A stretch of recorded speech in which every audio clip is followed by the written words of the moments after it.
A 19-year-old girl. A crumbling apartment that smells like spilled whiskey and old regret, and bruises on her face that never fully heal before new ones take their place. Across the street, inside a black luxury sedan, a man watches.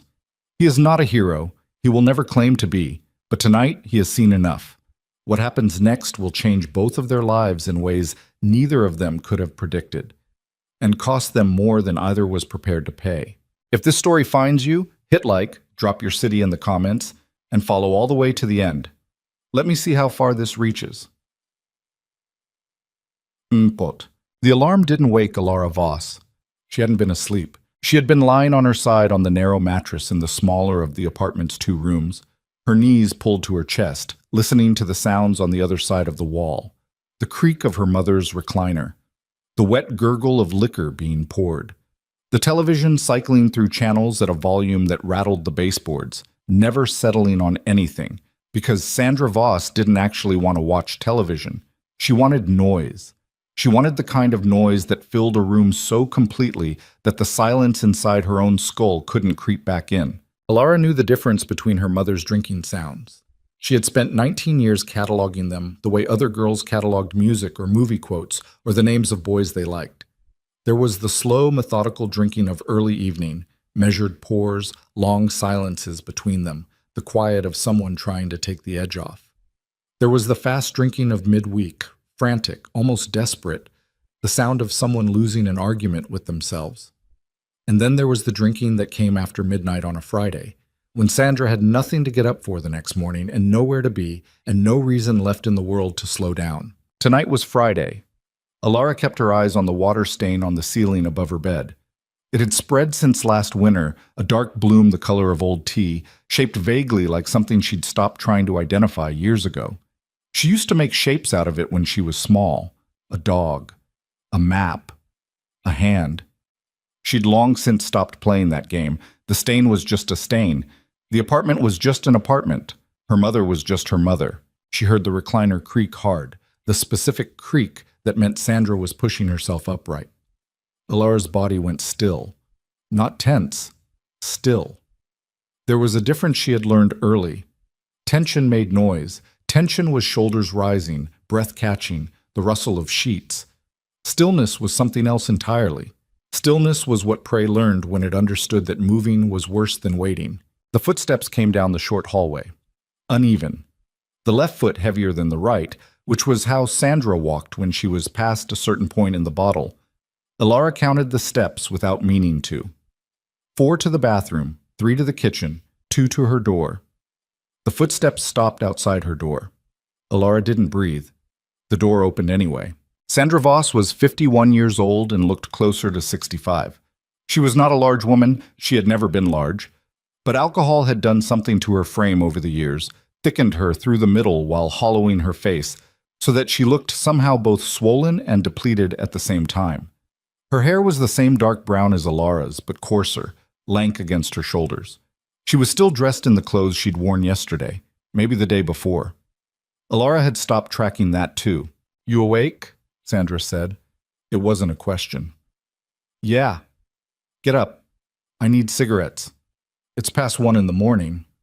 I know what time it is." Sandra's voice had that particular flatness that came at a certain blood alcohol level. Not slurred, not loud, just emptied out, like something had been scraped clean from the inside of it. "There's a gas station on Rector. They're open all night. Take the 10 from my purse." Alara sat up slowly. The cold hit her immediately. The radiator in her room had been broken for 3 weeks, and she'd put in a maintenance request that had disappeared into whatever void maintenance requests went to in a building like this one. She was wearing a long-sleeved thermal undershirt and sweatpants, and still the air had teeth. She reached for her hoodie on the floor beside the mattress. "Don't take all night," Sandra said. "I'm not." Alara pulled the hoodie on. Her left shoulder ached where it had connected with the kitchen counter 2 nights ago. Sandra had pushed her to, not hard, or not hard by Sandra's standards, but the corner had caught her at exactly the wrong angle, and the bruise had bloomed purple and deep, the kind that didn't respond to pressure or ice or anything except time. And time was the one thing Alara had never felt like she had enough of. She found the 10 in her mother's purse on the kitchen table. Sandra had followed her out of the hallway and was standing in the small living room, watching her with the unfocused attention of someone who had forgotten why they'd called you in the first place but wasn't ready to admit it. "Get 2 packs," Sandra said. "Marlboro Reds, not the lights. I hate the lights." "Okay. And don't stop to talk to anybody. You know how this neighborhood is." "I know." "I mean it, Alara." "I said I know, Mom." Something moved through Sandra's face then, a flicker of something that might have been guilt, or might have been the specific anger that guilt sometimes turned into when it had nowhere else to go.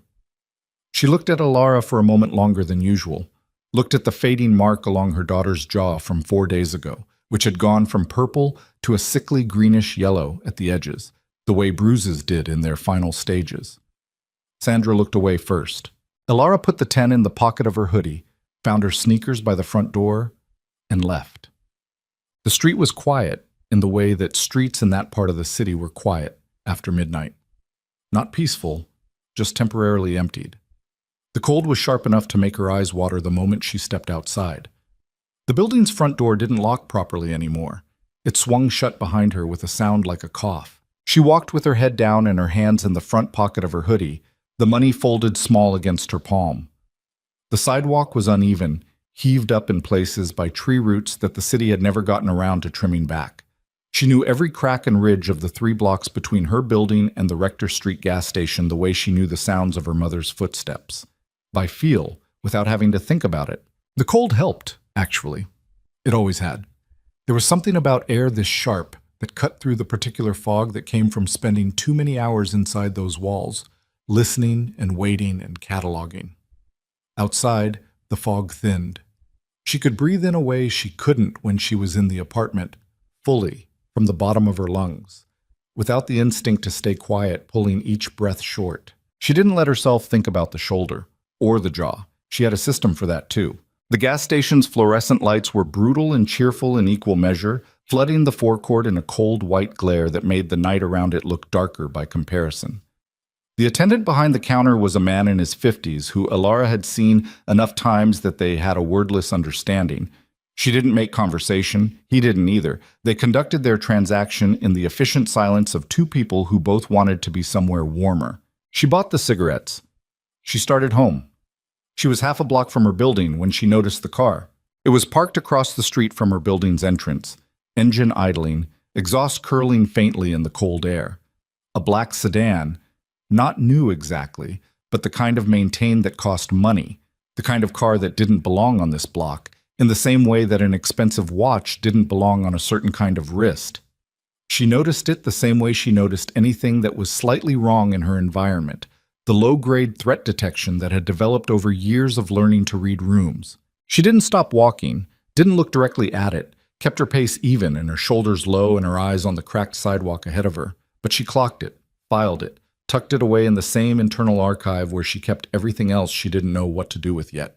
She went upstairs, left the cigarettes on the kitchen counter, went back to her room, lay back down on the mattress. Her mother didn't come back to check on her.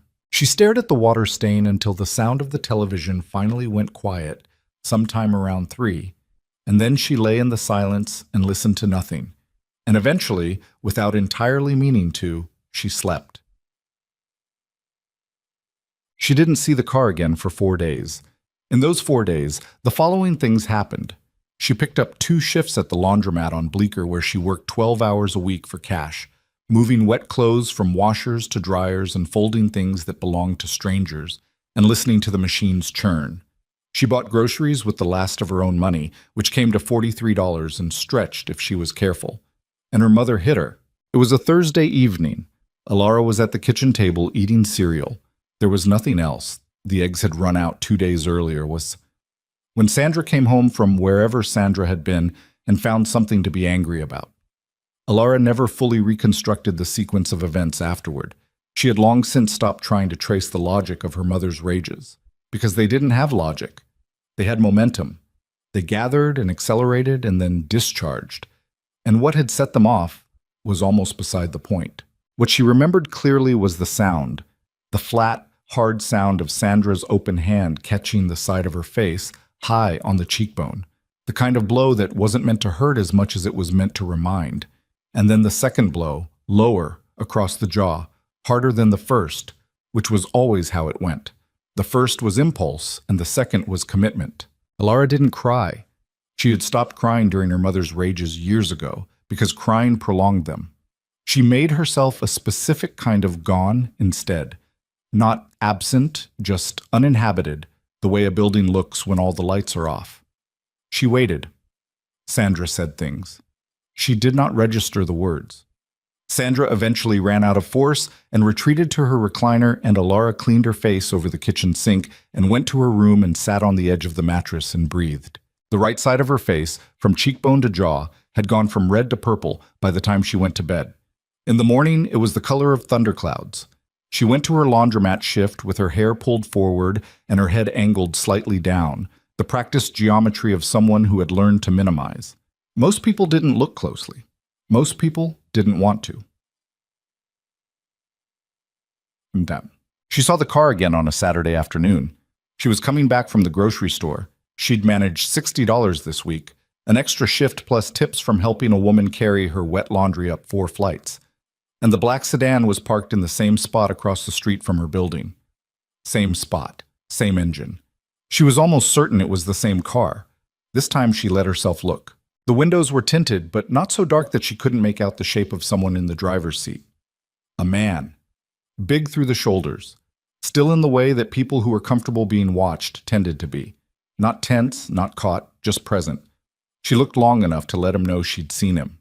Then she went inside. That night, lying on the mattress with the sounds of her mother's television cycling through the wall, she thought about it. A man in an expensive car, parked on this street, twice. Watching her building, or watching something on this block that her building happened to be on. People with money and expensive cars didn't come to this neighborhood unless they owned something here, or were buying something here, or were looking for something here. She thought about what they might be looking for and felt a cold that had nothing to do with the broken radiator. But she didn't leave. She had nowhere to go. Talked. It was the following Tuesday night when things broke open. Sandra had been drinking since early afternoon.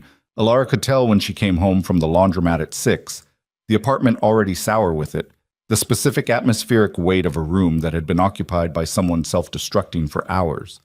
She made herself scarce. She had a system for this too. Stay out of the main room, make no noise, offer no provocation, give the storm no surface to catch on. She was in her room with the door closed, attempting to read a library book she'd renewed twice because she kept losing her place, when she heard her mother on the phone. The words were indistinct at first, then louder. Then Sandra's voice acquired the particular pitch it got when she had been drinking long enough to stop moderating the volume. Not shouting, but carrying, filling the apartment the way water filled a container, finding every crack and space.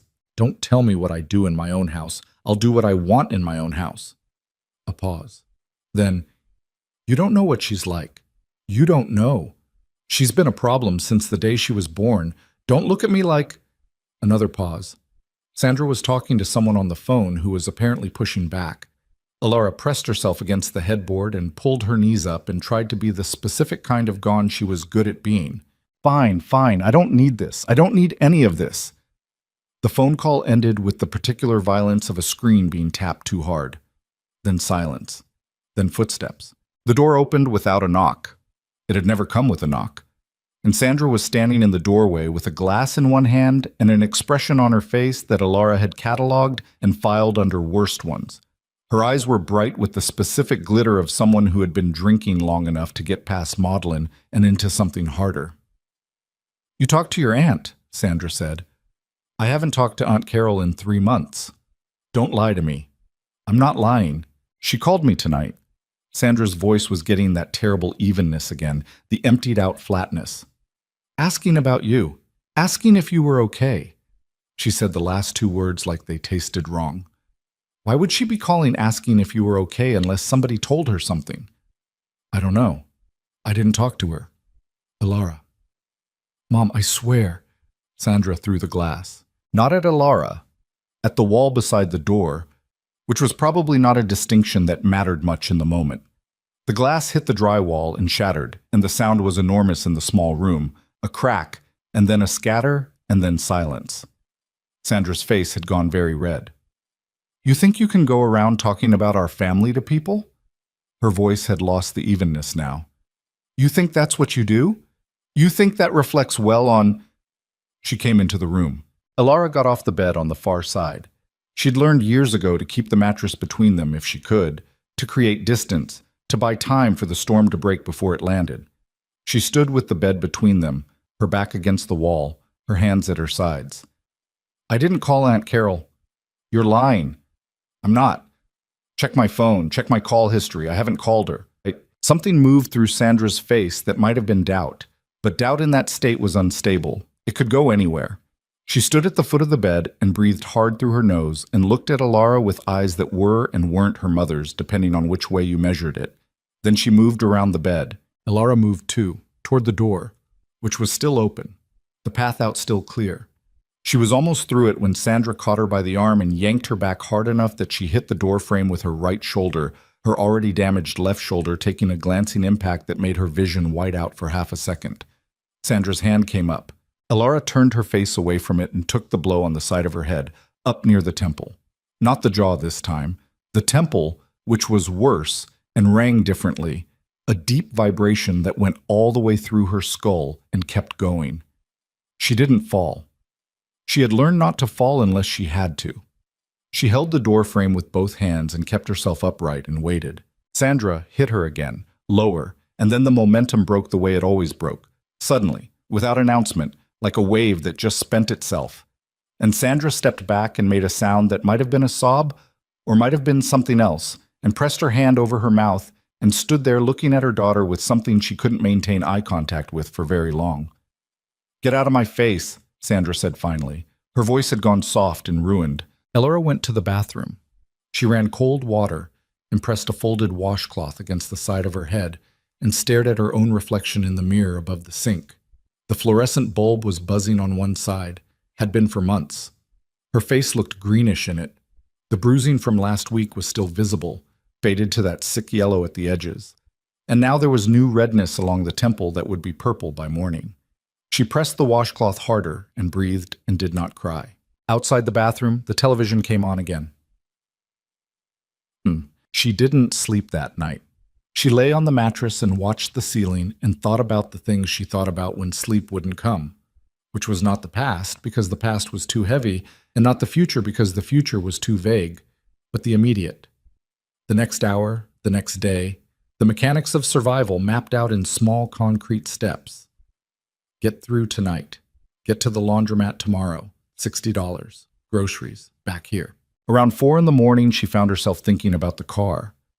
The black sedan. The man with the broad shoulders sitting still, watching. She didn't know why she thought about him specifically. Maybe because he was the only thing in recent memory that had been different, that had been outside the pattern. She stared at the ceiling and thought about the shape of him through the tinted glass, the stillness of him, the quality of it. And then she stopped thinking about it and tried to sleep, and eventually, barely, did. She was coming home from the laundromat the next evening when she saw the police cars. 2 of them parked in front of her building, lights going but no sirens. An officer she didn't recognize was standing near the entrance talking into a radio. A small cluster of neighbors had gathered at a respectable distance, the way people did, close enough to watch, far enough to not be involved. Alara stopped on the sidewalk. Her first thought was her mother. Her second thought was also her mother. She pushed through this cluster of neighbors carefully, not running, because running attracted the wrong attention. One of the neighbors, Mrs. Okafor from the second floor, who had never once made direct eye contact with Alara, but always seemed to know everything that happened in the building, glanced at her sideways. "They took your mother," Mrs. Okafor said, in the low, even voice of someone delivering information they'd been holding on to. Alara stopped moving. "What?" "Hour ago. She went out for something, down on the corner, got into it with a police officer who told her to move along." Mrs. Okafor paused. "She hit him." Alara stood very still. "They arrested her," Mrs. Okafor continued. "Took her in the car. I saw from my window." "Okay." Alara's voice came out steady, which surprised her. "Okay. Thank you." She went upstairs. The apartment was quiet, in a way it had never been quiet before. Not the tense quiet of her mother being somewhere in it, possibly asleep, Possibly not, but genuinely, completely empty. The television was off. The recliner was empty. Sandra's coat was still on the hook by the door. Alara stood in the middle of the living room and looked at the empty recliner for a long time. Then she sat down on the floor, her back against the couch, and she stayed there for a while without moving, without thinking, just existing in the silence of the apartment and trying to remember the last time it had felt like this. Like no one was going to come through any door. Like she didn't have to listen. She couldn't remember. Eventually she got up. She heated soup from a can. She ate it at the kitchen table. She washed the bowl and the pot and put them away. She went to her room. She sat on the edge of the mattress and looked at the floor. Her phone had a text from the laundromat manager about the schedule for next week. Nothing else. She turned the phone over in her hands for a while, then set it on the mattress. She thought about what Mrs. Okafor had said. Took her in the car. She wasn't sure what happened after that. Whether it was a night in holding and then released, whether there were charges that would stick, whether her mother would be back tomorrow morning or the morning after that, or whether this was somehow longer. She knew almost nothing about how any of that worked. What she knew was that tonight the apartment was quiet, and sometime in the middle of that quiet, between eating and sitting and not sleeping, she went to the window. She stood at the edge of it, not full in the frame, an old habit, staying close to the wall rather than visible in the center, and looked down at the street. The black sedan was there. Same spot. Engine idling. Exhaust in the cold air. She stared at it for a long time. It didn't move. No one got out. She stepped back from the window and sat down on her mattress and thought about what it meant and couldn't find an answer and eventually lay down and stared at the ceiling and tried to sleep. She was still staring at the ceiling at 11:15 when she heard a knock at the front door of the apartment. Not loud, measured. 3 deliberate knocks, evenly spaced. Nobody knocked on Sandra Voss's door. Landlord left notes. Neighbors didn't bother. Carol hadn't visited in years. Alara sat up. 3 knocks. Even. Patient. She went to the door in her socks, moving quietly out of habit, and put her eye to the peephole. The man in the hallway was tall and broad and wearing a dark coat. His face was angular and composed, the face of someone who was not accustomed to waiting but was doing it anyway, deliberately, as a choice rather than a default. His hair was dark. There was a quality to his stillness that she recognized without being able to name it. It was the same quality she'd clocked through tinted glass from half a block away. Alara's hand went to the chain on the door. The chain was on. She left it on. "Who are you?" she said through the door. A pause. Then, "My name is Dante Moretti." His voice was level and not loud, carrying through the door without effort. "I've been watching your building for 3 weeks. I think you know that." The cold that moved through her had nothing to do with the broken radiator. "What do you want?" she said. Another pause. When he spoke again, his voice was still level, still unhurried, as if he had all the time he needed and had already decided to take it. "To tell you something you need to hear," he said, "about your mother, about what happens when she gets out." Another pause. "And to give you something that nobody's ever given you before." She put her hand flat against the door. Her heart was doing something irregular against her ribs. "What's that?" she said. "A choice," he said. The word landed in the silence of the apartment and sat there. Alara stared at the back of the door, at the peephole, at the shape of him on the other side of it. Her hand stayed on the chain. She did not open the door yet, but she did not walk away. She left the chain on for another full minute. Dante Moretti didn't knock again, didn't shift his weight or clear his throat or do any of the things people did when they were performing patience rather than actually having it. He just stood there on the other side of the door, and the quality of his stillness was so complete that if she hadn't seen him through the peephole, she might have wondered if she'd imagined the knock entirely. She hadn't imagined it. She put her eye back to the peephole. He was looking directly at the door, not at the peephole specifically, just at the door, the way someone looked at a thing they were waiting for and had already made their peace with the waiting. His hands were at his sides. His coat was good quality, dark wool, the kind that cost real money. His face was not a kind face, but it was not a cruel one either. It was a face that had made a lot of decisions and stopped apologizing for them. "How do you know my mother?" Alara said through the door. "I don't," he said. I know about her, that's different. You've been watching this building for 3 weeks and you don't know her. I've been watching you, he said. Simple. No apology in it. The cold moved through her again. That's not better, she said. No, he agreed. It's not. She pulled back from the peephole and stood in the dark hallway of the apartment with her hand still flat against the door and thought about what she knew, which was almost nothing. His name, his car. The fact that he'd been watching for 3 weeks and hadn't done anything, which was either reassuring or the most frightening thing about the whole situation, depending on how you looked at it. She thought about calling someone. Her phone was on the mattress in her room. She could get it, call the police, tell them there was a man at the door. They would come. They would check. He would probably be gone by then, and then her mother would get out, tomorrow or the day after or next week, and the apartment would fill back up with the weight of her. Alara took the chain off the door. She opened it the length of her foot, not wide, not welcoming, just enough to see him properly, and for him to see her, and for the air from the hallway to come in, which smelled like the building's particular combination of old carpet and other people's cooking. Up close, Dante Moretti was bigger than he'd appeared through glass. Not heavy, built, which was different. The kind of frame that suggested a specific kind of history. He was looking at her face with an expression that was clinical in its steadiness, taking in the bruising at the temple, the faded yellowing along the jaw, the specific topography of someone who had been hit recently, and before that, and before that. His expression didn't change while he looked, which was somehow more unsettling than if it had. You're Alara Voss, he said. You already know that. Yes. Then why say it? Because I wanted you to know that I know it, he said. I'm not going to pretend I don't know things I know. That's not how I operate. She studied him. How do you operate? Directly, he said. Can I come in? No. He nodded. Not offended. Not surprised. Okay, then I'll say what I came to say from here. He put one hand in his coat pocket. Slowly, no sudden movement, the deliberate care of someone who understood that sudden movements in doorways had consequences, and produced nothing. Just rested his hand there. Your mother was arrested tonight for assaulting a police officer. You know that already. Yes.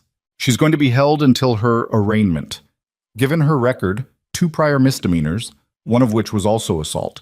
The DA is going to push for a custodial sentence. Could be 30 days, could be 90.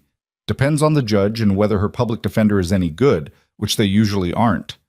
He said all of this in the same even tone, factual and unadorned. When she gets out, she's going to be angrier than when she went in. That's how it works. The system doesn't fix people like your mother. It just interrupts them. Alara didn't say anything. The bruising on your face is consistent with at least 2 separate incidents in the last 10 days, he continued. The one on your jaw is older. The one at your temple is from last night or the night before. He paused. I'm not asking you to confirm that. I can see it. You said you wanted to give me a choice, Alara said. Her voice came out steadier than she felt. What choice? He looked at her for a moment. Not tonight. Tonight, I just wanted you to know who I am and that I'm not here to take something from you. He pulled his hand out of his coat pocket and held out a card. Plain white, no logo, just a number in small print. When you're ready to hear it, call that number. Doesn't matter what time. She didn't take the card. Who are you? She said. Not the name. She had the name. What are you? Something moved through his face. Not discomfort, more like recognition, the look of someone who had been asked a question they'd given an honest answer to before and hadn't always been thanked for it. I run things in this part of the city, he said, and in several other parts, the kind of things that don't have office buildings. She looked at him. You're telling me you're... Yes, he said. The words sat between them in the open doorway. Alara gripped the edge of the door. Her knuckles were white against the wood and she couldn't decide if she was going to close it or not, and her heart was doing the irregular thing again against her ribs. Then why would I trust anything you say? She said. You shouldn't, he said, without missing a beat. Not yet. Maybe not ever. He nodded toward the card she hadn't taken. That's why there's no pressure. Call or don't. I'll be around either way. He held her gaze for another moment. Steady, undemanding, the eyes of someone who had learned to wait for things. And then he turned and walked back down the hallway toward the stairs without looking back. She stood in the open doorway and watched him go. The card was still in his hand when he turned the corner to the stairwell. He hadn't left it. He'd taken it back. She closed the door. She put the chain back on. She stood in the dark hallway for a long time. She didn't call. Not that night, not the next day. She went to her laundromat shift and moved wet clothes from washers to dryers, and folded the things that belonged to strangers, and thought about a plain white card with a number on it, which she hadn't been given and therefore couldn't call anyway, which made the whole question easier. Except it didn't, because she kept thinking about what he'd said. She's going to be angrier than when she went in. She knew that. She'd known it before he said it. She had been running the calculation in the back of her mind since Mrs. Okafor told her about the arrest, the same calculation she always ran when Sandra's pattern was interrupted. What happens next? What does the correction look like? What does she come back as when she comes back? The math always came out the same. An interruption to Sandra's drinking didn't produce reflection or contrition. It produced pressure that had been building for however long the interruption lasted, and pressure found its exits wherever it could. Alara knew what exit it would find. She ran the calculation and came up with the same answer and kept folding laundry. On her way home, she walked past a payphone that nobody had bothered to remove and thought about it for half a block and then kept walking. It was 2 days later, a Thursday, when she came home from the grocery store and found him sitting on the front steps of her building. Not in the car, not across the street. On the steps, in the cold, in the same dark coat, with his forearms resting on his knees and his eyes on the middle distance. Like he'd been there long enough that he'd stopped performing the waiting and just settled into it. She stopped on the sidewalk. He looked up when her shadow hit the steps. His expression didn't change. "I don't have a number to call," she said. "I know. I should have left it." He reached into his coat and held out the card. She looked at it. Looked at him. Took the card. Put it in her jacket pocket without looking at the number. "Why are you sitting on my steps?" she said. "I wanted to tell you the rest," he said. "The rest of what?" "The choice." He moved over on the step, leaving space. Not an invitation exactly, more an option. "Sit down or don't. You can hear it standing." She didn't sit down. She shifted the grocery bag to her other hand and stood on the bottom step and looked at him and waited. He looked at her directly, no preamble. "I can get you out," he said. "Safe place to stay. Out of this neighborhood. No connection to anything that would follow you. Legal documents, all of it clean, done by a lawyer whose work holds up. I have contacts at 2 community colleges that take adult students with non-traditional situations, no questions about gaps in transcript or financial history." He paused. "And money for the first year. Not a loan, no conditions attached to it. Not from me, through a legitimate fund I set up 3 years ago for exactly this kind of situation." Alara looked at him. The cold was getting into her jacket. She could feel the groceries pulling at her arm. Canned beans, oatmeal, a half-price loaf of bread, $37 of careful choices. "Why?" she said. He was quiet for a moment. When he answered, his voice had changed slightly. Still even, but less clinical, like something had been moved aside. "Because I watched you for 3 weeks," he said, "and I know what I was watching." He stopped, then, "And because when I was 8 years old, somebody should have watched me the same way, and nobody did." She stood there.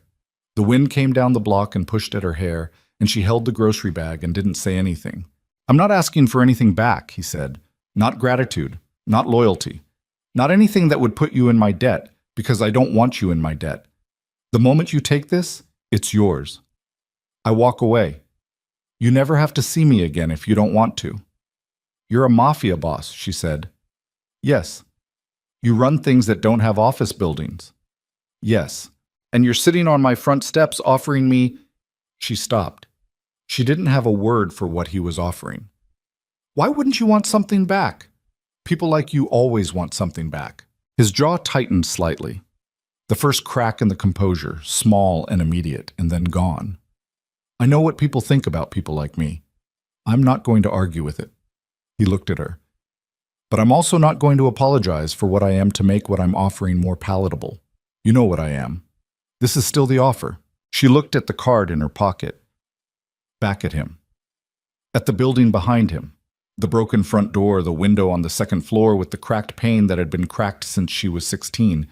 The fire escape with the railing that pulled away from the wall if you leaned on it wrong.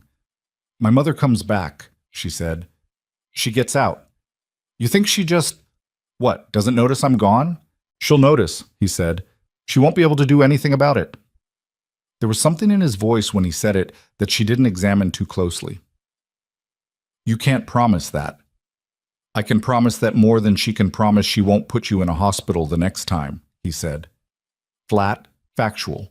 Not cruel, but not softened either. The word landed. Hospital. She had not let herself say that word, even in her own head.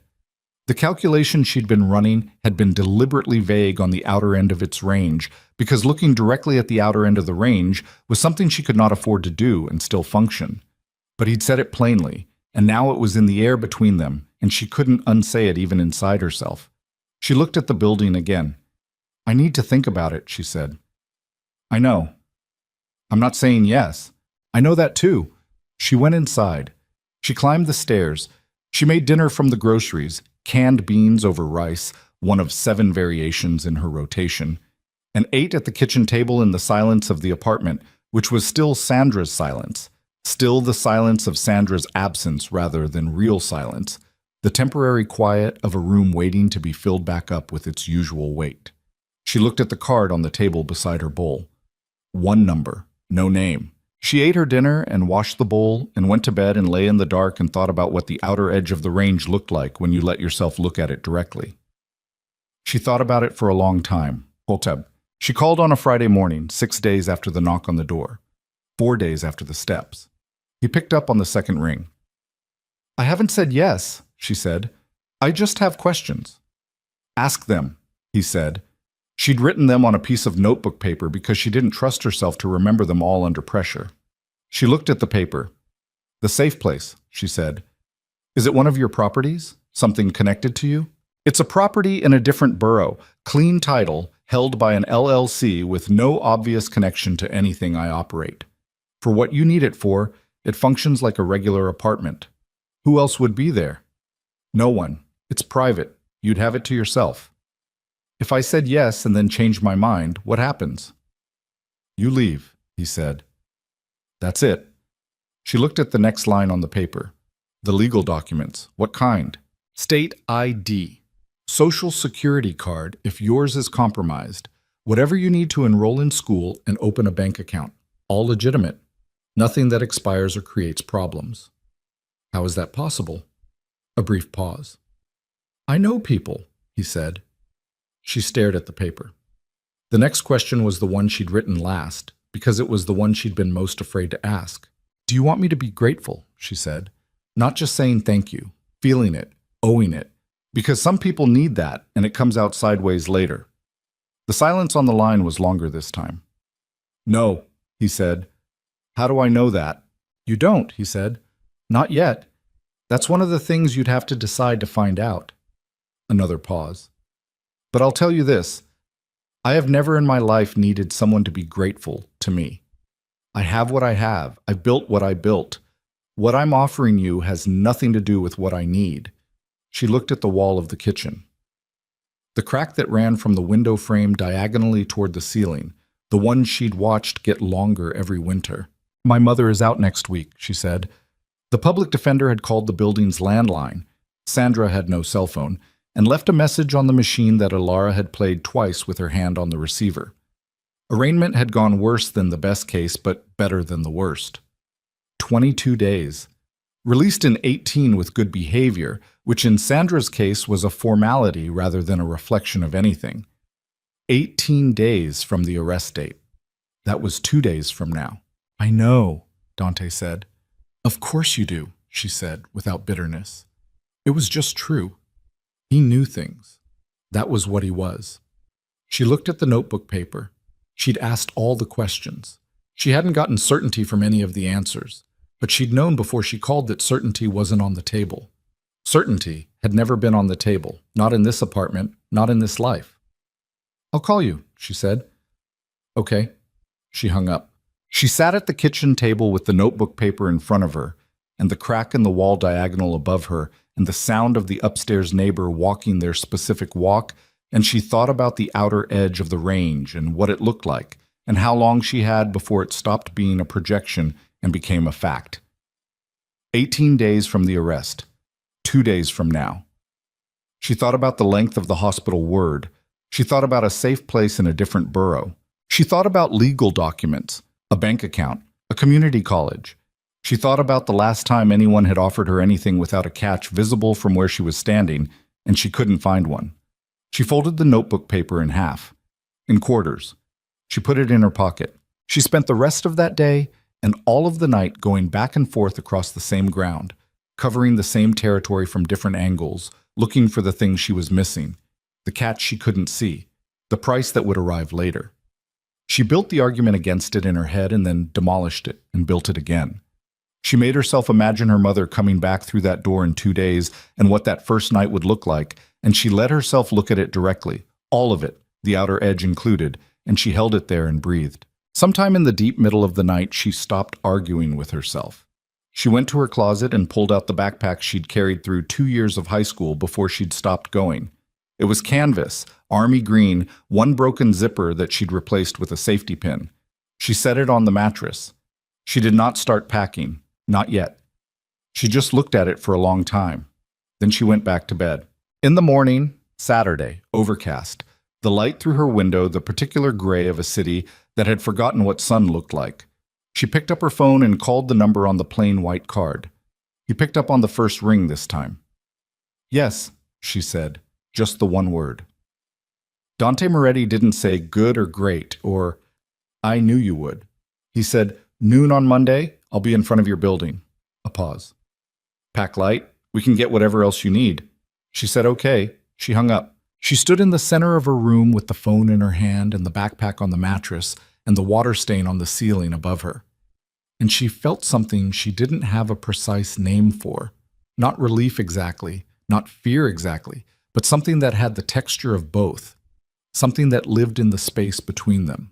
She had 48 hours. She opened the backpack.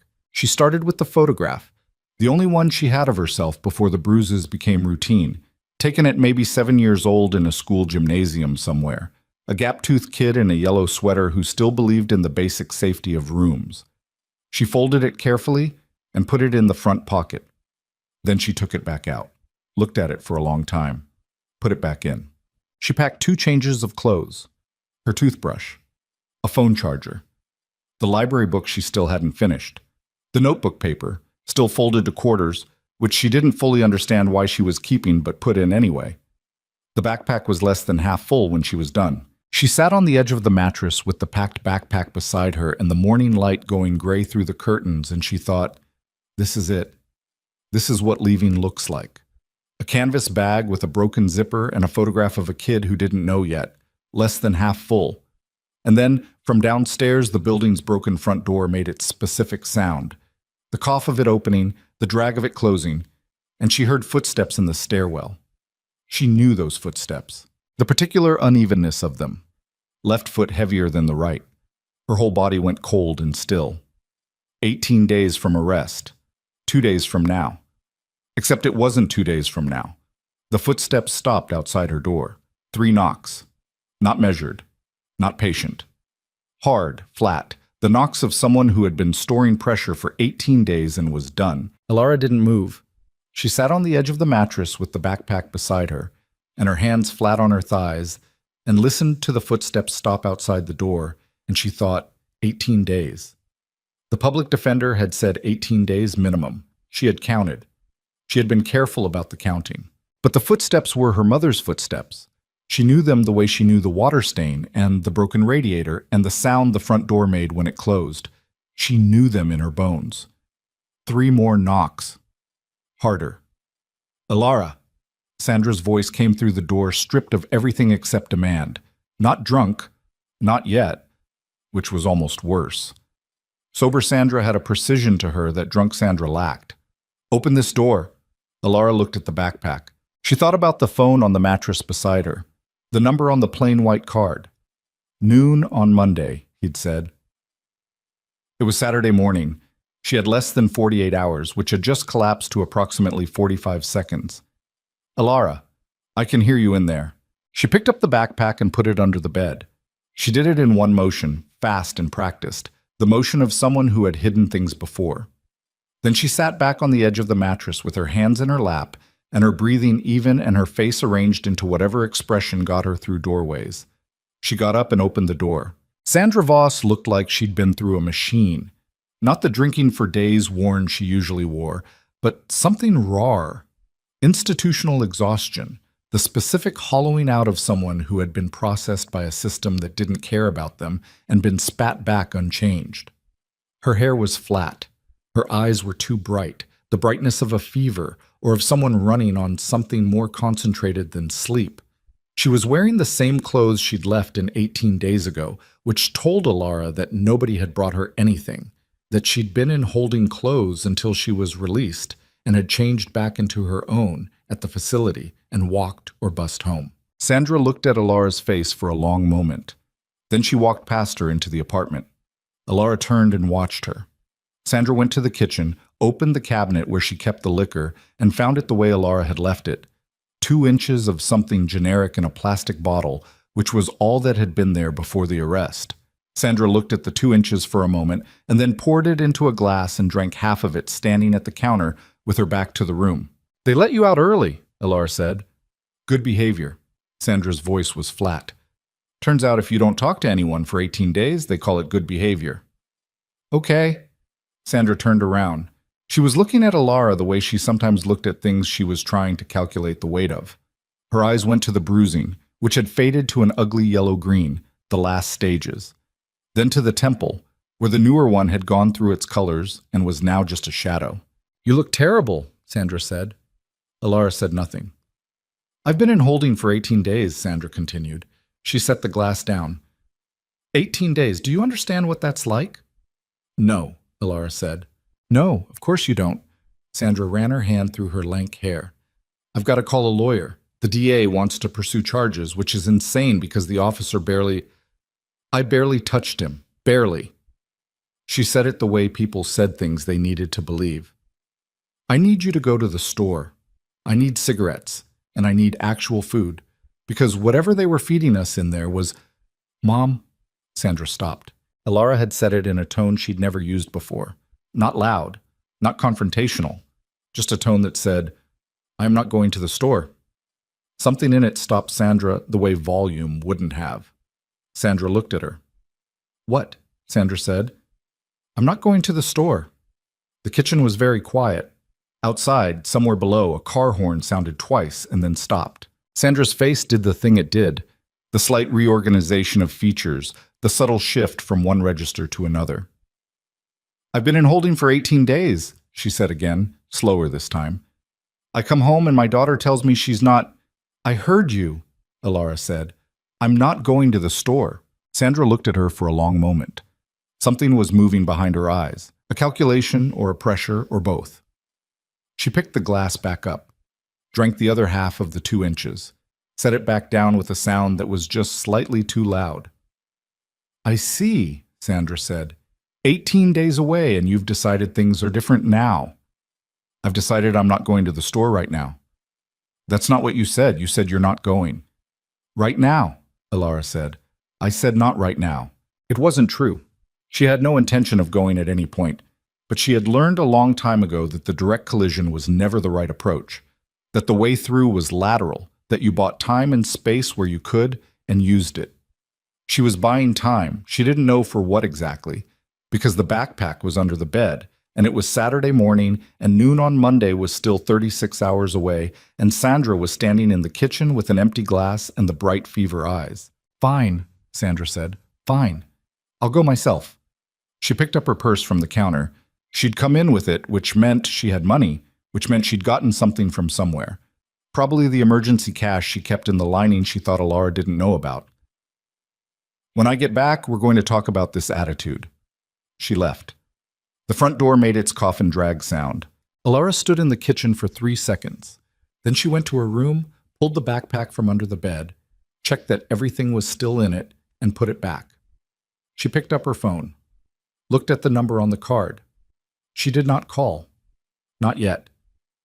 Noon on Monday was the plan, and she needed to not deviate from the plan, because deviating from plans under pressure was how plans fell apart. She put the phone in her pocket and went back to the kitchen and stood at the window and watched the street below. Sandra came back 2 hours later with cigarettes and a bottle that was not 2 inches and not plastic. Alara heard the change in her footsteps on the stairs, the slight heaviness of the left foot that meant she'd opened it before she got home, that she'd been drinking on the bus or walking or wherever she'd been. Not far gone, just enough to turn the edge. Alara was on the couch with the library book open, not reading it. Sandra came in and didn't look at her and went to the kitchen and set the bottle on the counter and stood there with both hands on the edge of the sink, looking at nothing. "Your Aunt Carol called the building this morning," Sandra said. "The machine picked up. She knows I'm back." Alara turned a page she hadn't read. "She's been talking to someone at social services," Sandra continued. "Some caseworker. Been making calls about you." Sandra turned around. "Do you know anything about that?" "No," Alara said. "You've been in contact with her?" "I haven't." "Then why is she calling social services?" "I don't know, Mom." "Don't." Sandra's voice had picked up the edge now, the one that came from the first 2 drinks when she was already keyed up. "Don't do that voice. You have a voice you do where you go all flat and calm, and it makes me insane." Alara closed the book. "What voice do you want me to use?" "A real one. Talk to me like a real person." "I'm talking to you like a real person." "Then tell me the truth about Carol." Sandra came into the living room. She was still in the same clothes, still carrying the institutional exhaustion under the 2 drinks, and her eyes had that specific quality. Not quite rage, but the pressure that preceded it, the barometric drop before the storm proper. "Did you call her? Did you tell her something? Did you go around behind my back while I was—" "I didn't call Carol. She didn't come up with this on her own." "Then someone else told her. I don't know who. I haven't talked to Carol in months." Sandra stopped in the center of the room. She was looking at Alara with the expression Alara had cataloged under, looking for the lie. She did this, looked for the lie even when there wasn't one, maybe especially when there wasn't one, because the lie was a thing she could point to, and the absence of it left her with nothing except the thing she was actually angry about, which was never what she said it was. "There's something different about you," Sandra said. Alara said nothing. "Since I've been back. Something's different." Sandra's eyes moved around the room, skimming surfaces, looking for something out of place. "What did you do while I was gone?" "Worked, bought groceries, kept the place up. That's all. That's all." Sandra's eyes came back to her face. They stayed there for a long and specific moment, and Alara held herself very still and kept her face arranged and breathed slowly through her nose and did not look at the hallway that led to her room and the backpack under the bed. "Okay," Sandra said finally. She went back to the kitchen, poured 2 inches of the new bottle. "We'll talk later." Alara picked up the book. She turned pages she didn't read for the next 4 hours. That night was the longest of Alara's life up to that point. Sandra drank with the steady, methodical focus of someone who had 18 days of interrupted rhythm to correct. She didn't get loud or fast about it. She paced herself with the grim efficiency of long practice. The television went on. The channels cycled. Alara stayed in her room with the door closed and her back against the wall and her phone face up on the mattress beside her and tried to exist in a way that took up no space, no sound, no air. She thought about the backpack, about noon on Monday, about 32 hours that felt like trying to walk a wire in a high wind.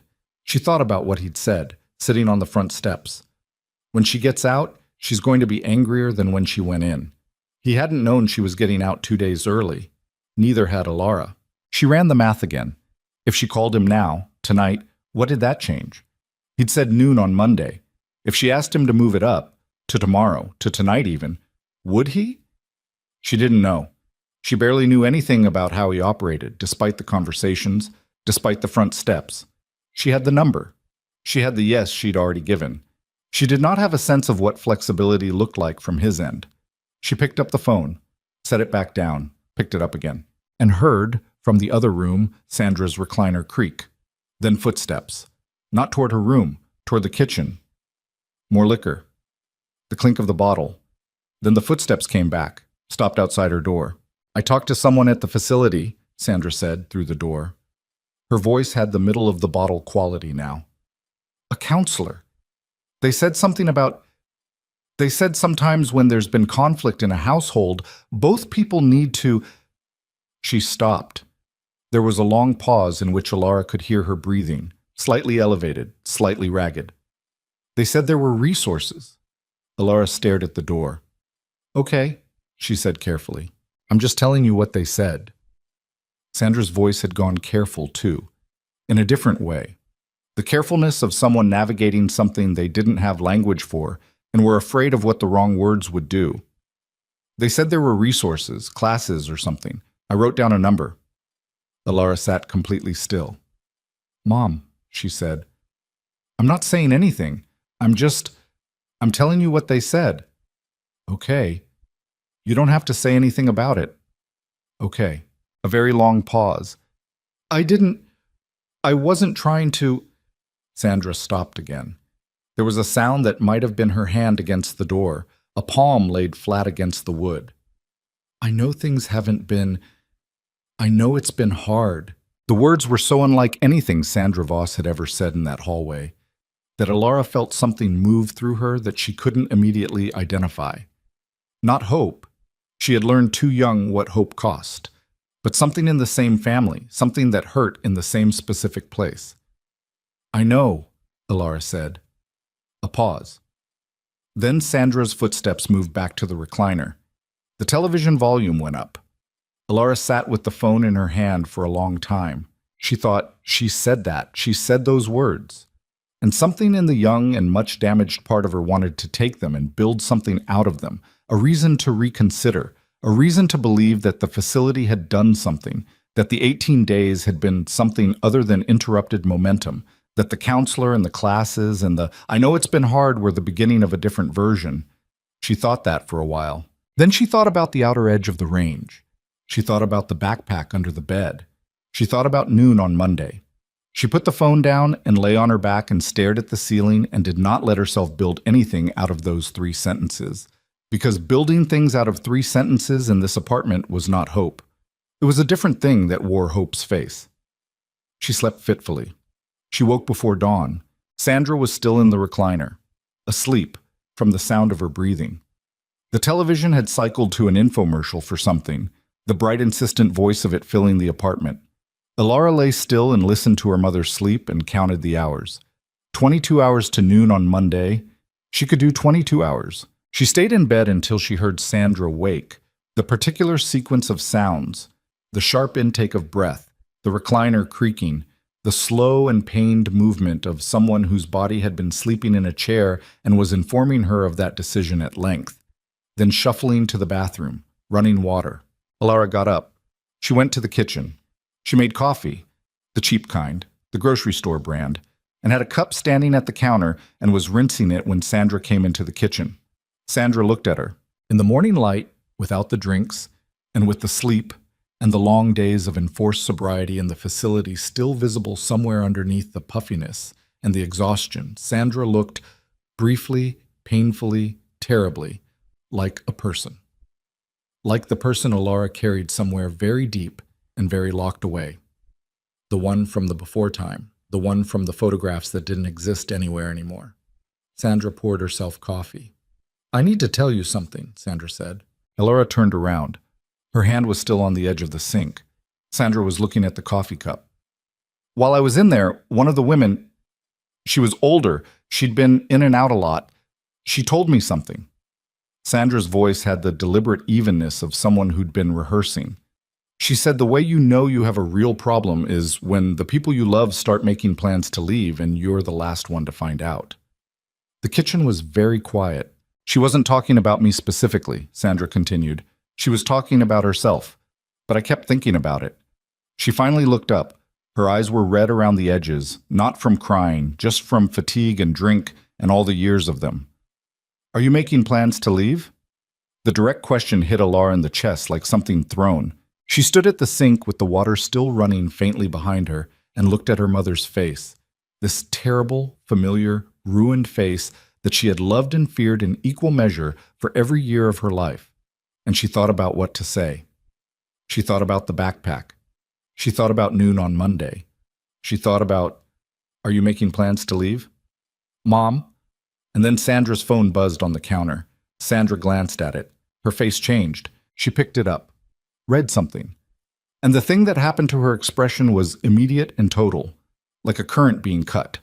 All the careful evenness dropping away at once, replaced by something colder and more familiar. Who is Dante Moretti? Sandra said. The floor dropped out. Alara's hands gripped the sink. What? She said. The word came out wrong, too small, too thin. Sandra turned the phone around. On the screen was a text message from a number Alara didn't recognize. It was short. It read, "Your daughter has been in contact with Dante Moretti. Do you know who that is? Ask her." Sandra's eyes were on Alara's face with the specific terrible focus of someone who has just been handed the thing they were looking for and found it more solid than they expected. "Who is he?" Sandra said again. Don't. Sandra set the phone on the counter face up. Don't you dare do the flat voice right now. Who is Dante Moretti and why does someone think I need to know you've been in contact with him? Alara's mind was moving very fast across a surface that had no grip. Someone had sent that text. Someone who knew his name and knew her name and had Sandra's number and had sent it at this specific moment, this exact morning, 21 hours before noon on Monday. Someone had done that deliberately. He lives across the street, Alara said, because it was the closest to true she could get without the ground collapsing entirely. I've talked to him a couple of times. Across the street. Sandra looked at the phone, looked at her.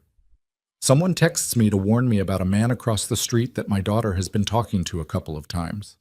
The disbelief was audible, laced with something sharper. Who is he? I don't know exactly. Alara. He told me he... She stopped, thought about how to land this. He said he knew people in the neighborhood, that he watched out for... He's a criminal, Sandra said. Her voice had gone very quiet, the worst kind of quiet. Dante Moretti. I know that name. I've heard that name. She pressed 2 fingers against her temple. He runs the docks. The Moretti family runs everything on the Northeast docks, has for 20 years, and my daughter has been... She stopped, looked at the phone again, back at Alara. What did he want from you? Nothing. He was just... What did he want? The kitchen felt smaller than it had ever been. Alara's hands were still on the sink, and she could feel the cold water running against the drain, and she thought about 21 hours, and she thought about, what did he want? And she thought about the backpack under the bed, and the yes she'd already said, and she looked at her mother's face and saw the storm forming behind it. Not the normal storm, something worse, something that had been compressed and stored for 18 days of good behavior and had just been handed an outlet. He offered to help me, Alara said. Sandra stared at her. Help you, Sandra repeated. Yes. Help you what? Alara looked at her mother's face and made a decision that was not a decision so much as an arrival. The thing she'd been approaching for years, the moment she'd been working toward without fully knowing it. And she said, get out. The word detonated in the kitchen. Sandra's face went through several things in rapid succession. Shock was first, genuine and unguarded. Then something wounded, something raw. And then the storm came in, fully formed, complete. The one that had been building for 18 days and had found its surface at... The word hung in the kitchen air like smoke. Get out. Sandra's face had gone through shock and wound, and now it was somewhere past both of those, somewhere that didn't have a clean name. The storm was in her eyes, fully formed, and her hands were flat on the counter, and her breathing had changed, faster, shallower, the specific rhythm Alara had cataloged under. This is happening now. Get out, Sandra repeated. She said it back like she was testing the weight of it. He offered to help you get out. Yes. Of what?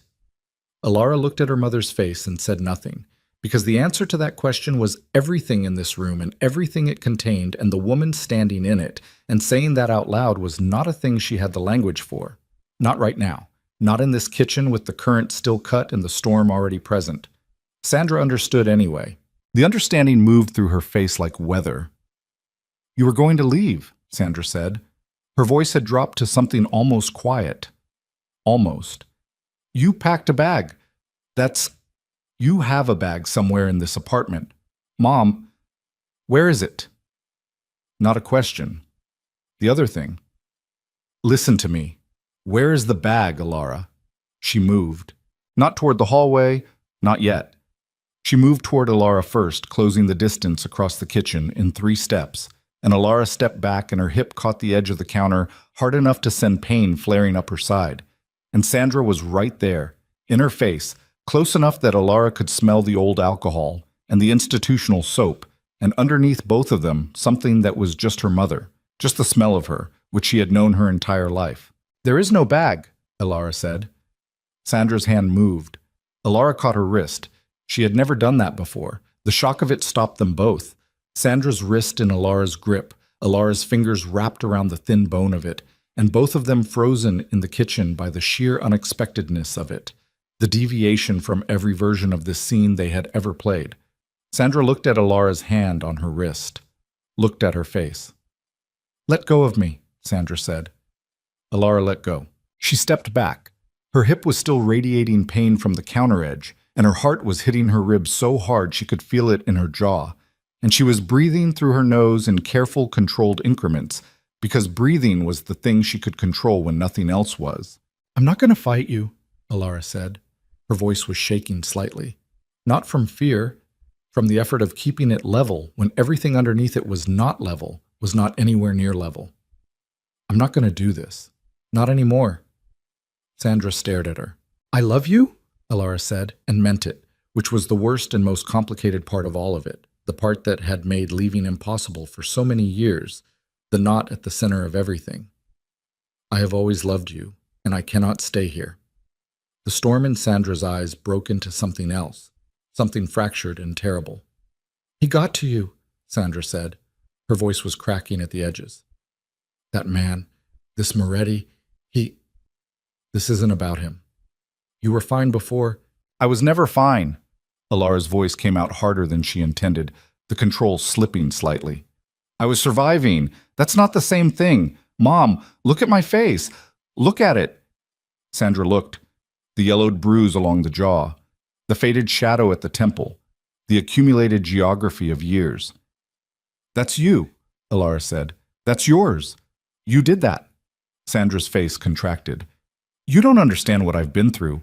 "I understand exactly what you've been through," Alara said. "I've been through it with you every day, every night. For 19 years I have been through it with you, and I cannot—" She stopped, pressed the back of her hand against her mouth for 1 second, then dropped it. "I cannot do it anymore." Sandra looked at her for a long moment, then she walked past her toward the hallway. Alara turned, watched her go. Sandra went to Alara's room. Door open, she knew. She'd known from the word "get out." And Alara heard her moving around in there and did not follow, because following was always wrong. Following was always more surface. And she stood in the kitchen and breathed and listened to the sounds of her mother finding the backpack under the bed. The silence after that was short. Then Sandra came back to the kitchen doorway, holding the backpack by one strap. The photograph was visible in the front pocket, the corner of it, the yellow sweater edge. Sandra looked at the bag for a long time. Her hand was shaking. "You packed this before I got home," she said. "You packed this yesterday." "Yes." "You were going to leave without... You weren't going to tell me." Alara said nothing. "You were just going to be gone." Sandra's voice had lost its storm edge, and what was underneath was raw, and in some ways harder to look at. "I would have come home Monday, and you'd just be..." "Yes," Alara said. The word landed. Sandra set the backpack down on the kitchen floor. She looked at it. She looked at her daughter. Something was moving through her face that Alara couldn't fully read, which was unusual. She had spent 19 years learning to read that face with the specificity of survival.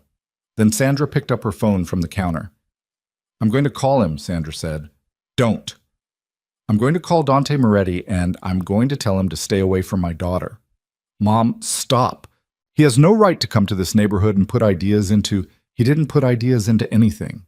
Alara's voice broke open slightly. "The ideas were already there. The ideas were always there. He just..." She stopped, breathed. "He just offered a door." Sandra was already dialing. Not his number. She didn't have his number. She was calling someone else, and Alara watched her and felt the situation slipping past her at speed. The 21 hours compressing, the plan she'd been holding intact for 6 days starting to come apart along its seams. "Who are you calling?" Alara said. Sandra didn't answer. She put the phone to her ear. Alara crossed the kitchen in 3 steps and took the phone out of her mother's hand. The second time in 60 seconds, she'd done something she'd never done before. Her hands were steady this time. She looked at the screen. The number Sandra had been calling was unfamiliar. Not Carol, not any number she recognized.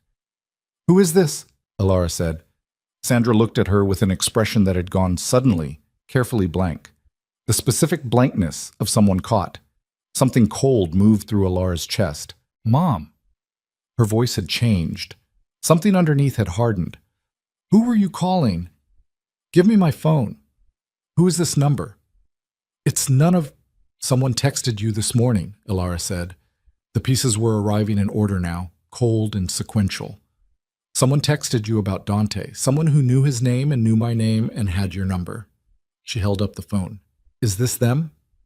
Sandra's blank expression held for 2 more seconds. Then it fractured. "I was trying to protect you," Sandra said. The kitchen tilted.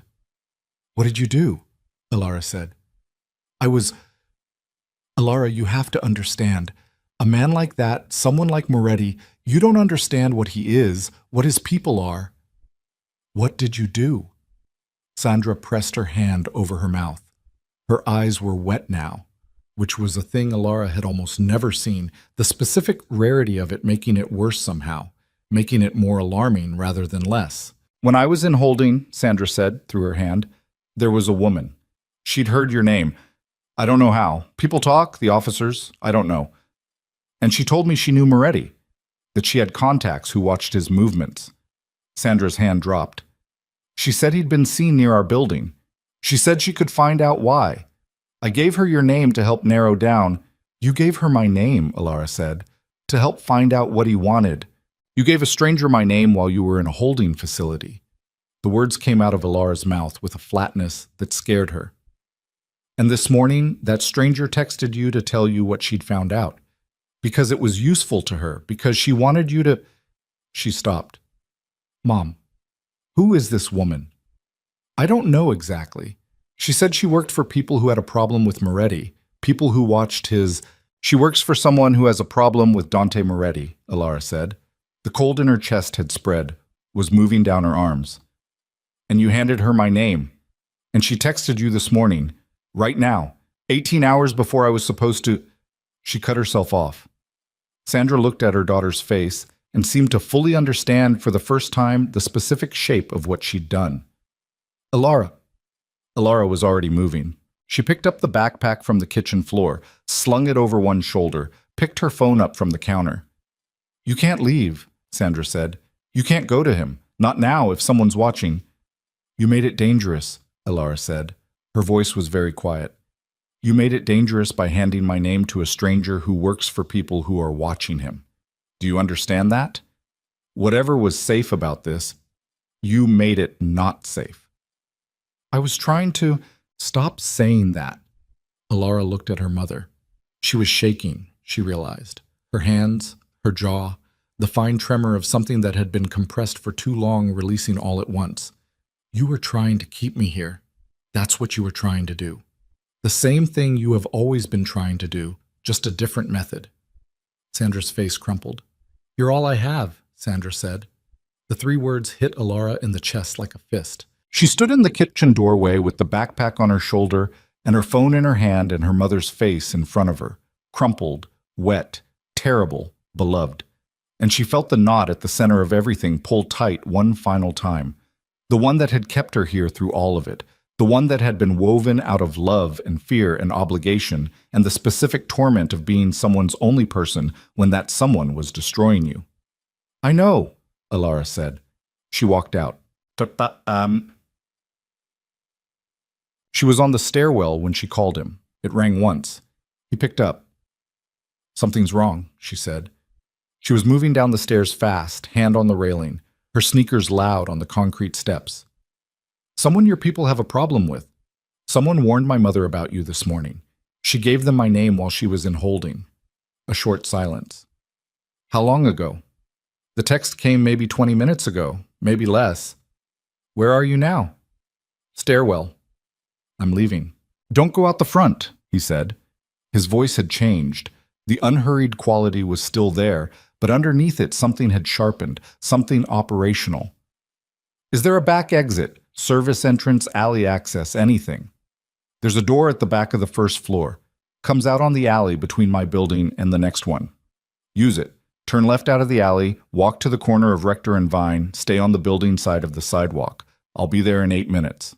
8 minutes? 7 now. Keep moving. She kept moving. Ground floor. The back hallway smelled like mildew and old pipes, the specific underground smell of a building's least tended spaces. The back door had a push bar that screamed when she hit it, the sound of it enormous in the quiet alley. Cold air hit her face like a flat hand. She turned left. The alley was narrow and ran between 2 buildings, dumpsters on one side, a chain-link fence on the other with a yellow plastic bag caught in it, rippling in the wind. She moved through it fast, not running. Running was wrong. Running was visible. Running told anyone watching exactly where to look. She moved the way she'd learned to move through rooms that might be dangerous, purposeful, head slightly down, pace even. The end of the alley opened onto a side street that fed into Rector. She reached the corner of Rector and Vine in under 4 minutes. She stopped at the building line and waited. The street was Sunday morning quiet, a man walking a dog on the opposite side, 2 women at a bus stop half a block down, a delivery truck idling near the intersection, hazards blinking. Elara stood at the building line with her backpack on her shoulder and her heart doing its irregular thing, and her eyes moving across the street in the pattern she'd learned in that apartment, locate the variables, assess the weight of them, identify the exits. She clocked the car on the second pass. Not the black sedan. A gray one, parked half a block east on Rector, engine running, 2 shapes in the front seat not moving. Her pulse spiked. She looked away from it slowly, the way you looked away from things you'd seen, giving nothing back to whoever might be watching her watch them. Her phone buzzed, a text from him. 2 minutes, don't move. She looked at the message, looked at the gray car, looked at the corner. 1 minute passed. Then the black sedan came around the corner from Vine at a pace that was unhurried and absolute. The car of someone who had decided on a direction and was not reconsidering it. It pulled to the building line where she was standing and the passenger door opened from inside. She got in. The door closed. Dante was in the driver's seat. He looked at her face first. The bruising, the expression, all of it. And then his eyes moved to the rearview mirror. His jaw was tight. Whatever the operational version of him was, it was fully present now. The composed surface still there, but thinner, pulled taut over something more alert underneath. Gray car, half block east, Elara said. I saw it. He pulled away from the curb. Not fast. Controlled. The speed of someone not advertising urgency. 2 men. They were parked when I turned the corner, which means they were already positioned. He checked the mirror again. They'll follow. Okay. Her voice was steady. Her hands were not. She put them flat on her thighs. Who are they? Probably Caruso's people. He said it the way he said most things. Plain, no decoration. Vincent Caruso. He runs freight operations in the South Port, which is mine by right, and has been for 12 years. He's been looking for leverage for 8 months. A pause. Your mother gave them a thread. She didn't know what she was doing. No, she didn't. He checked the mirror. They're behind us. Elara looked in the side mirror. The gray car was 2 vehicles back, making the same turns. Where are we going? She said. Somewhere they can't follow. He took a right without signaling. There are 3 of my people 2 blocks north. When we reach them, the situation changes. She looked at his profile, the tightness in his jaw, the hands on the wheel, controlled, not gripping, the specific hold of someone for whom this was a known terrain, even if the specific instance of it was new. You didn't tell me this had enemies, she said. Everything has enemies. That's not an answer. He looked at her sideways briefly. No, I didn't tell you the specifics, because the specifics weren't supposed to be relevant to you. His eyes went back to the road. That changed this morning. Because of my mother. Because of your mother. She sat with that. The gray car was still 2 vehicles back, At the next intersection, Dante ran a yellow that was almost red, and the gray car accelerated to follow and ran it fully red, and a horn sounded from the cross street, and Ilara's hands pressed hard into her thighs. "Hold on," Dante said. He turned hard left into a narrow street that the GPS on any tourist phone would have told you was one way. Not for him, apparently. He accelerated through it and came out on the other end onto a wide cross street and took an immediate right into a parking structure, going up the ramp fast, tires squealing on the polished concrete of the turns. Ilara gripped the door handle. 3rd level. He pulled hard into a spot near the stairwell and killed the engine and the lights in the same motion. They sat in the dark of the parking structure, both of them breathing, the engine ticking as it cooled. "Did we lose them?" she said. "For now." He was already on his phone typing something. "My people are repositioning. 5 minutes." She sat in the dark and breathed. In through the nose, out through the mouth, the pattern she used when she needed her body to believe things were under control before her mind had confirmed it. "The woman in the holding facility," she said.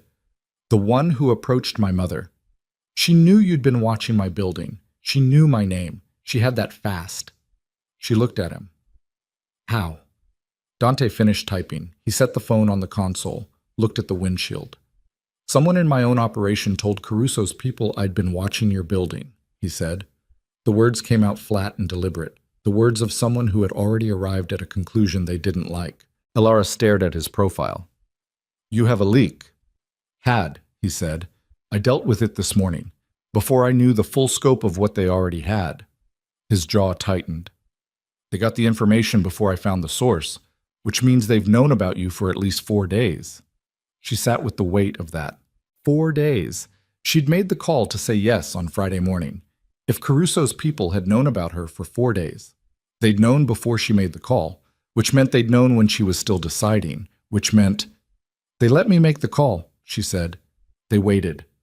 They wanted me to commit to leaving before they told my mother, because that's more leverage than if I'd stayed." She looked at him. "They wanted her to stop me. Or they wanted me out in the open, moving, exposed." Dante looked at her for a moment. "Yes," he said. "Which is it?" "Both." He picked up the phone again. "You are leverage. Specifically, you're leverage against me, which requires you to be associated with me, which required you to leave with me." He said it without apology or softening. "They accelerated your departure, made it messy, made it visible." His eyes came back to her face. "I'm sorry. This was not the plan." "What was the plan?" "Clean, quiet, no trail. Monday noon, different route, 3 hours, and you're somewhere that has no connection to me or anything around me." The corner of his mouth tightened. "That plan is gone." Outside the parking structure, somewhere below, she could hear a car moving through the structure's lower levels, moving slowly, looking. They both heard it. Dante's hand moved to the inside of his coat. Ilara watched that movement and understood precisely what it meant, and felt something shift in her own chest. The last rearrangement of something she'd been telling herself about the nature of the situation. The last comfortable distance between knowing abstractly what he was and being in a parking structure in the dark, with the sound of people looking for them on the level below. "Tell me what you need me to do," she said. He looked at her. "Can you run?" he said. She thought about her shoulder, about the hip from the counter edge this morning, about the years of moving through rooms quietly and the specific different requirement of moving through a parking structure fast. "Yes," she said. He nodded, checked the phone. "My people are on the east side of the structure, level 3, stairwell B. That's 30 meters from where we're sitting." He looked at the rearview mirror. The car on the level below was still moving, slow and deliberate. "When I say go, we go straight to the stairwell. Don't stop. Don't look back." "Okay." "Whatever happens behind us is not your concern." She looked at the inside of his coat. "And if something happens in front of us?" His eyes met hers. "Then stay behind me," he said. The car below had stopped moving. The silence it left was the kind that had weight. Dante opened his door without sound, the practiced, precise movement of someone who'd done this before, had done versions of it many times, in many structures, and had learned exactly how much force to use and where. He looked at her across the console. "Now," he said. They moved. Out of the car and across the concrete in the half-dark of the structure's fluorescent lighting, which was the particular institutional yellow of places that weren't meant to be lived in. Her sneakers were quiet. His were quieter. 30 meters to the stairwell door, and she was counting them without meaning to. 19, 18, the way she counted steps in the hallway at home. The way her body had made a counter out of everything without her permission. Behind them, from the ramp that led up from the level below, came the sound of a car engine. Dante's hand went to her arm.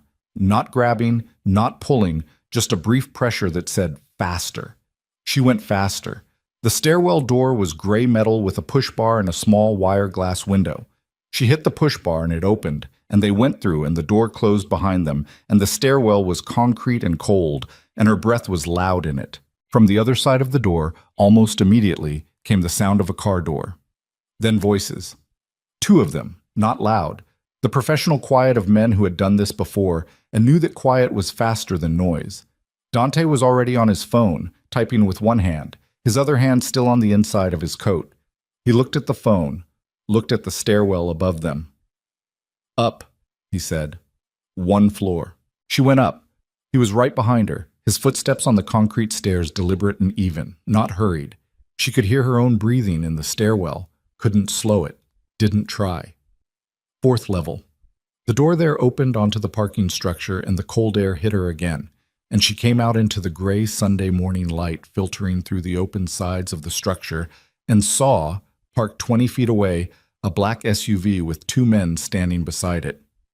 They looked at Dante. He nodded. One of them opened the rear door of the SUV. Dante looked at Alara. "Get in," he said. She looked at the SUV, at the 2 men who were looking at her with the neutral professional attention of people who were paid to be present and had no opinion about the specifics. She looked at Dante's face. Below them, in the stairwell they'd just come from, she heard the door from level 3 open. She got in the SUV. Dante got in beside her. The door closed. The 2 men got in front. The SUV moved immediately, out of the spot and toward the exit ramp, and from the corner of her window, Alara caught a glimpse, brief, partial, of 2 men coming through the stairwell door onto level 4, stopping when they saw the SUV moving, one of them raising a phone to his ear. Then the ramp curved, and they were gone. She sat back against the seat and pressed her hands flat on her thighs again, and breathed. "Where are we going?" she said. "Somewhere safe," Dante said. "You said that before. And I meant it before." He was on the phone again. "It's more complicated now." "How much more complicated?" He lowered the phone slightly. His face in the gray light coming through the SUV windows was set and angular, and she could see the muscle working in his jaw, the only tell in an otherwise controlled surface. "Caruso knows you're with me," he said, "which means he's going to try to use that. He's going to make a move, probably in the next few hours, while the situation is still fluid." He looked at her. "Which means the next few hours are going to be the hardest part." "Harder than the parking structure?" "Yes." She looked at him. "Why?" she said. He held her gaze for a moment. Something moved through it that she couldn't fully name. Not apology, but the closest thing to it that his face seemed capable of producing. "Because Caruso's move isn't going to be against me directly," he said. "Not yet. He's not ready for a direct move. What he's going to do is—" He stopped. His phone buzzed. He looked at the screen. His expression changed. It changed in a way she had never seen his expression change across all the conversations and doorways and front steps. All the composed and deliberate surfaces he'd shown her. This was something underneath all of that. Something that had been reached. He said one word to the phone, short and clipped, and ended the call. "What?" Alara said. He looked at her. "Your mother," he said. "Caruso's people went back to your building." The word hit her like the counter edge had hit her hip that morning. Sudden, specific, radiating. Her mother. "What do you mean they went back?" Alara said. Dante was already talking to the driver, low and fast, and the SUV accelerated through the Sunday quiet street with the smooth authority of something that had been pointed in a direction and released. She grabbed his arm. "What do you mean they went back to my building?" He looked at her. His face had that reached quality still, the something underneath showing through. "My contact says 2 of Caruso's men went back to the building after we left the structure. They're inside." Sandra's inside. Yes. They went in after Sandra. Yes. She let go of his arm. She looked at the windshield, at the city moving past it, at the gray November sky above the buildings. Her hands were in her lap and she could feel her pulse in both of them, hard and fast and insistent. She's leverage, Alara said. Her own voice sounded strange to her, flat and precise, the voice she used when she was so far past feeling that only the mechanics were left. You said I was leverage against you, but they can't use me if I'm already with you, so they took her instead. Dante said nothing, which was its own answer. Turn around, she said. Alara, turn the car around. She looked at him. She doesn't know anything. She doesn't know where we're going. She doesn't know what you operate. She doesn't know anything that's useful to them. They're going to figure that out in about 10 minutes, and then whatever they do to her to make sure they haven't missed anything is going to... She stopped, breathed. Turn the car around. Going back to that building is exactly what they want us to do. I know. They'll have the front covered, possibly the back. Walking back in there. I know. She held his gaze. She's my mother. The word sat between them. The same word he'd heard in a different form, years ago, in a different apartment, in a different city, when someone should have turned a car around for him, and nobody did. She didn't know that, not the specifics, but she saw something in his face shift, a weight being recognized, a familiar shape in unfamiliar circumstances. He looked at the driver. Rector Street, he said. Bring Marcus and Yev. They parked 2 blocks north, out of sight line of the building's entrance. Dante's 2 men, Marcus, who was wide through the chest and moved like someone who had calculated the weight of every room he'd ever entered, and Yev, who was shorter and quicker and looked at everything with the specific attention of someone who cataloged variables professionally, came out of the SUV, and the 3 of them stood on the sidewalk in the cold and talked in low-fast sentences that Alara was not included in. She stood beside the SUV and looked at the 2 blocks between her and her building and thought about her mother standing in the kitchen doorway holding a backpack, crumpled and wet-eyed, saying, "You're all I have." She thought about Sandra on the phone at 6 this morning with a woman she'd met in a holding facility, trying to gather information, trying to build something she could use, convinced as she had always been convinced that control was the same thing as safety, and that keeping Alara here was the same thing as keeping her close. She thought about 18 years of that. She thought about 2 men from Caruso's operation inside those walls right now. Dante turned to her. Here's what's going to happen. Marcus goes in through the back, same way you came out. Yev takes the east side of the street, eyes on the front. I go in through the front with you. With me. They saw you leave with me. If you walk back in, they hesitate. They're not sure what it means, whether it's a trade, whether you're coming back voluntarily. It buys Marcus 30 seconds from the back. He looked at her steadily. Can you walk through that door like you're not afraid? She almost laughed. I've been walking through that door like I'm not afraid for 19 years. Something moved through his face. Not quite a smile. The thing that lived in the same neighborhood. Okay, he said. The front door made its cough and drag when she pushed it open. She went in first, Dante 2 steps behind and to her right, and the lobby, if you could call it that, the small tiled vestibule with the broken mailbox panel and the single overhead light that buzzed, was empty. The stairs ahead of them. The elevator that hadn't worked since she was 14. She took the stairs. Her body was doing the thing it did under certain conditions, narrowing, sharpening, all the background noise of thought and feeling compressing down to the immediate and the physical. 2nd floor landing. 3rd, the carpet smell. The sound of a television from somewhere, muffled. 4th floor. Her floor. She came around the last turn of the stairwell and stopped. The door to her apartment was open. Not all the way. Ajar, 6 inches, the way a door looked when someone had gone through it without caring whether it closed behind them. From inside came the sound of movement. One voice, low, not Sandra's. Dante's hand was on her shoulder barely. A pressure, she understood it. Slow down. She slowed. They reached the door. She pushed it open. The living room had been gone through. Not ransacked, not the theatrical violence of movies, but the practical disruption of people looking for something specific. couch cushions displaced, Sandra's side table overturned, the telephone cord pulled from the wall. Sandra was on the couch. She was upright, which was the first thing Ilara catalogued, and conscious, which was the second.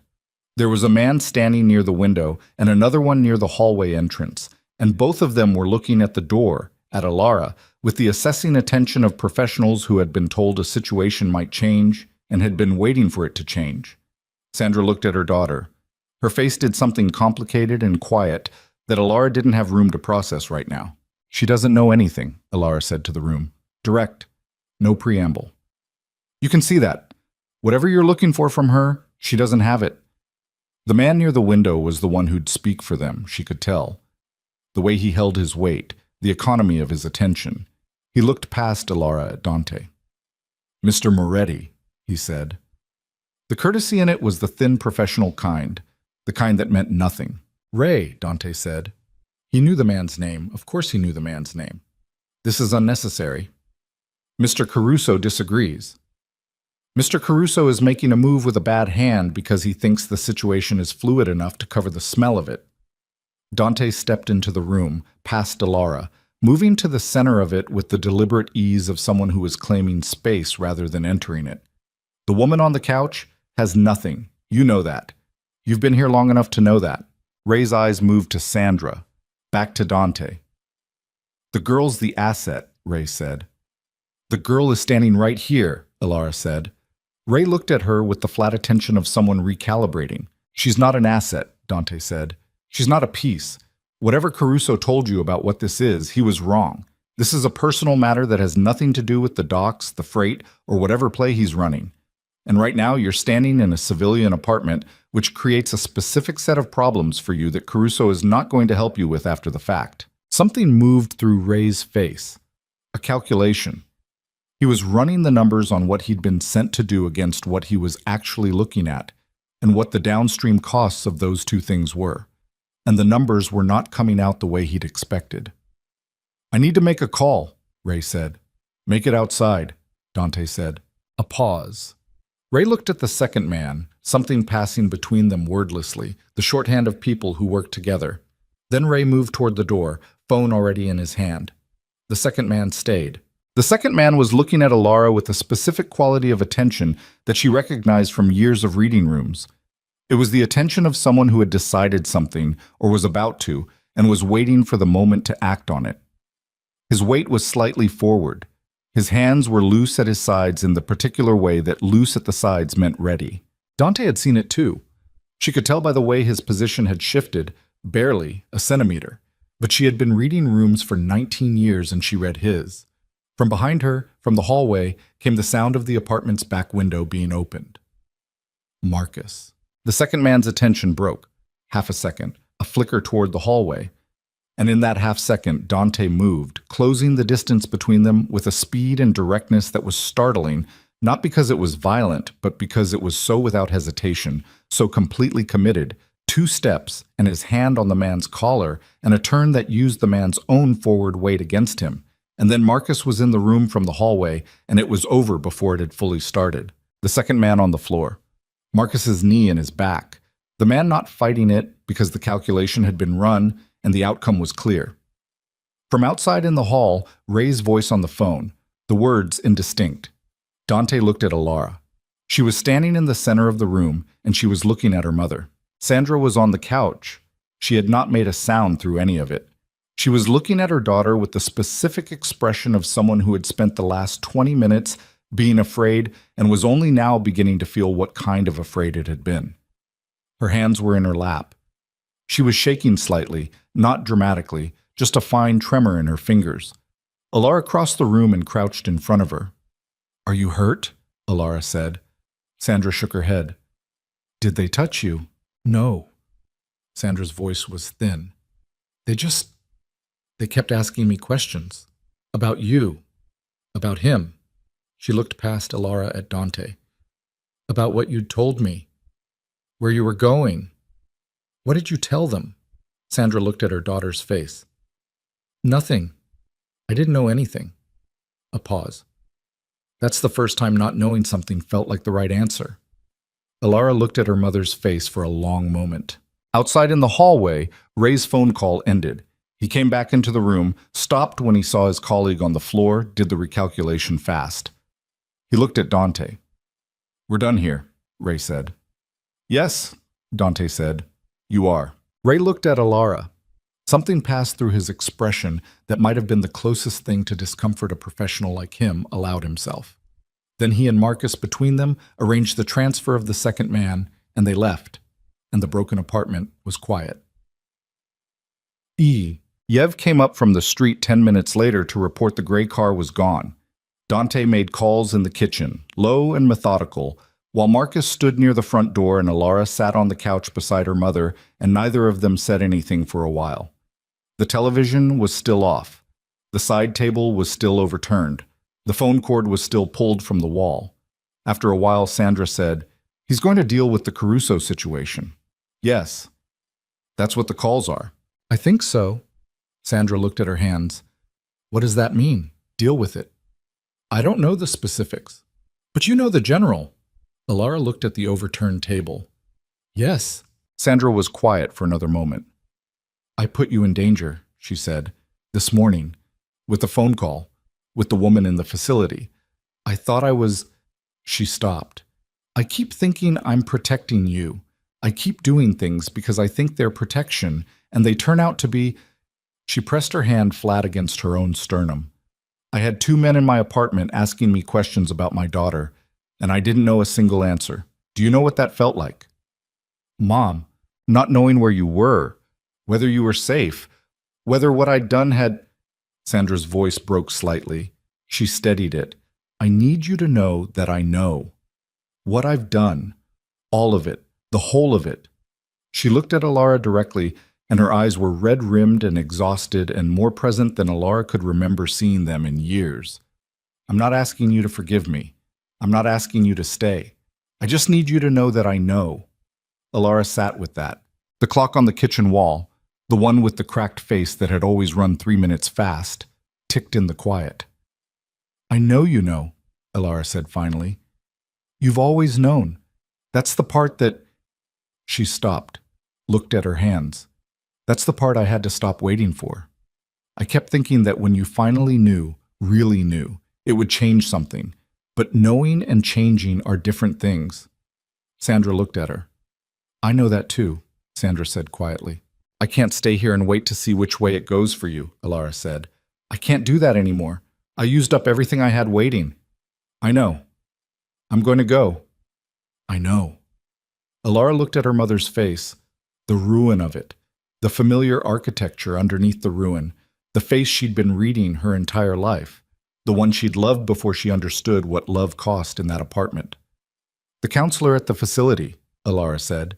"The number she gave you." Sandra looked at her hands. "I wrote it down." "Call it," Alara said. "Not for me. I'm not going to be here to see whether you call it or what happens if you do. Call it because the alternative is what this morning was." She paused. "Because you're not nobody, Mom. You're just someone who's been losing a fight for a long time and keeps picking the same weapon." Sandra's jaw tightened. She didn't speak. "I'm going to go now," Alara said. She stood up. She picked up the backpack from the floor where she'd dropped it when she came through the door. She put it on her shoulder. She stood over her mother and looked at her for the last time in this apartment. In this particular version of everything, and something in her chest did the thing she'd been afraid it would do. Cracked along a line she hadn't known was there, quiet and complete.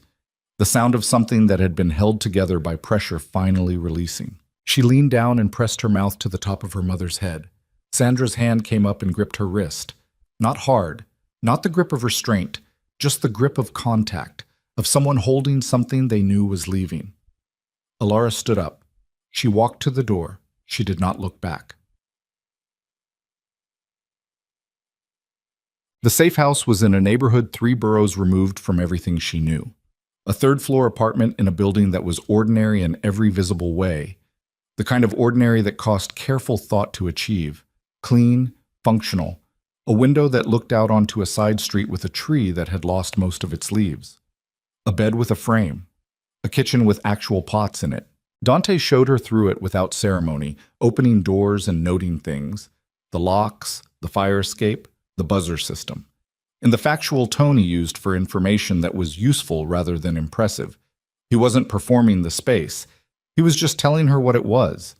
When he'd finished, he stood near the door with his coat still on and his hands in his pockets and looked at her. "The lawyer will contact you Monday," he said.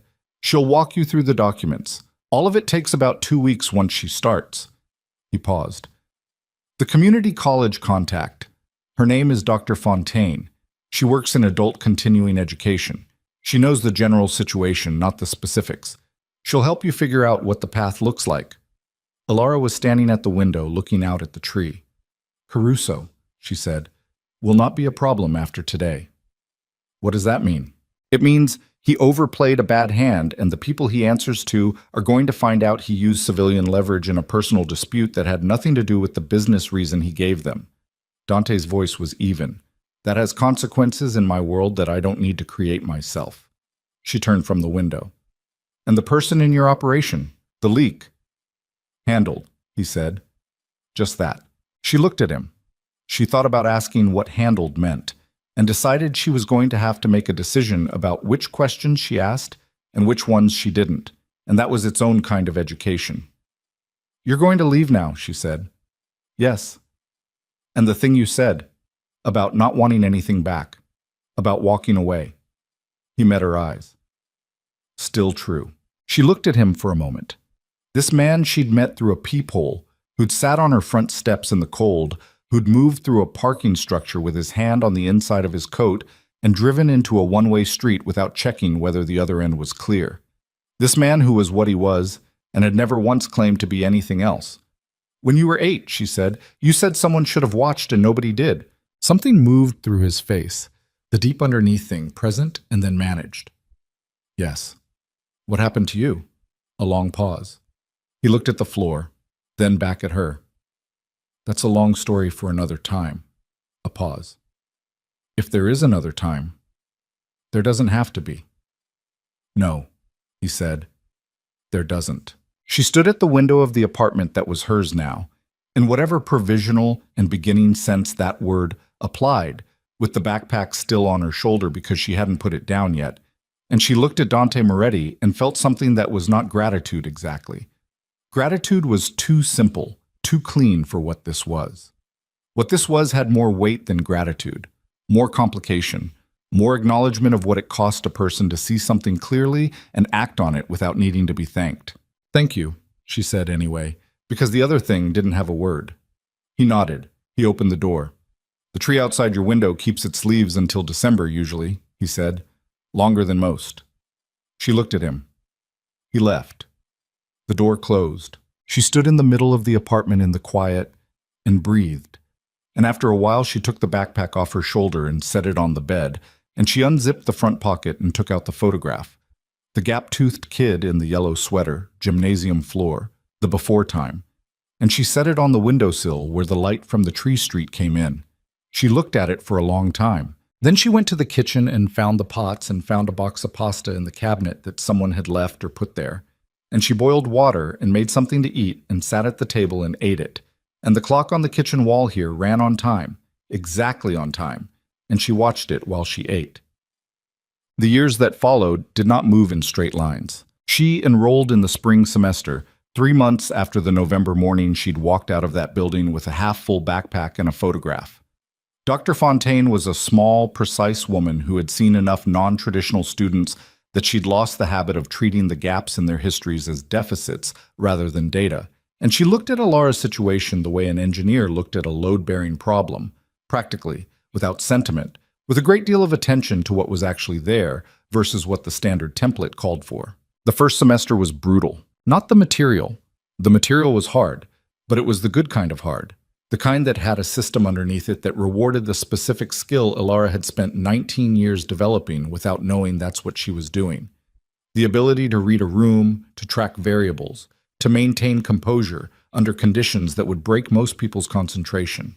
She had that in abundance. What she didn't have was the infrastructure that other students had built over years. The study habits, the tolerance for sitting still in a library without listening for footsteps, the ability to participate in a seminar without flinching when voices were raised. She built those things. Slowly, and with the specific, unglamorous effort of someone learning to use muscles that had been compensating for other muscles for so long that the new pattern felt wrong before it felt right. She had nightmares.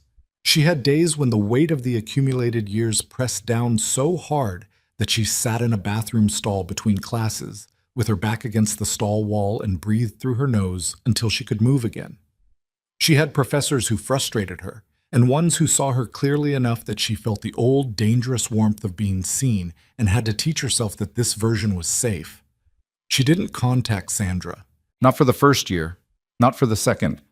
She thought about her with the specific, complicated frequency of someone whose relationship to a thing was too tangled to be simple hatred or simple love, and had to be held at a distance until it could be examined clearly.